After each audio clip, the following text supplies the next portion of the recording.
আসসালামু আলাইকুম ওয়া রাহমাতুল্লাহি ওয়া বারাকাতুহু। নাহমাদুহু ওয়া নুসাল্লি আলা রাসূলিহিল কারীম, আম্মা বাদ। ঋণ পরিশোধে অনীহা প্রকাশ করা। বর্তমান সমাজে ঋণ গ্রহণ একটি মামুলি ও গুরুত্বহীন বিষয় বলে বিবেচিত। অনেকে অভাবের জন্য নয়, বরং প্রাচুর্যের নেশায় অন্যের সাথে প্রতিযোগিতা করতে গিয়ে নতুন নতুন বাড়ি, গাড়ি, আসবাবপত্র ইত্যাদি ক্রয়ের জন্য ঋণ নিয়ে থাকে। ঋণ পরিশোধকে লঘু বা সাধারণভাবে নিলে প্রায়শই সেখানে তালবাহানা ও গড়িমসির সৃষ্টি হয়। ক্ষেত্র বিশেষ তাতে অপরের সম্পদ বিনষ্ট হয়। মানুষ ঋণ পরিশোধের ক্ষেত্রে বড়ই উদাসীন।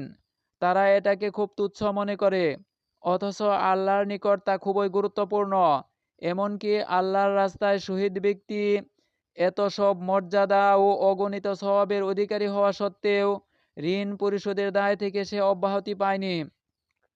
রাসূলুল্লাহ সাল্লাল্লাহু আলাইহি ওয়াসাল্লাম বলেছেন, সুবহানাল্লাহ, ঋণ প্রসঙ্গে কি কঠোর বাণী না আল্লাহ তাআলা অবতীর্ণ করেছেন।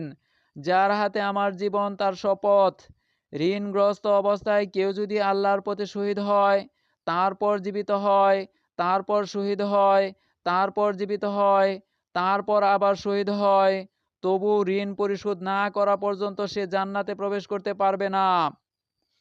নাসাই হাদিস নম্বর 4684, সহিহুল জামে হাদিস নম্বর 3600।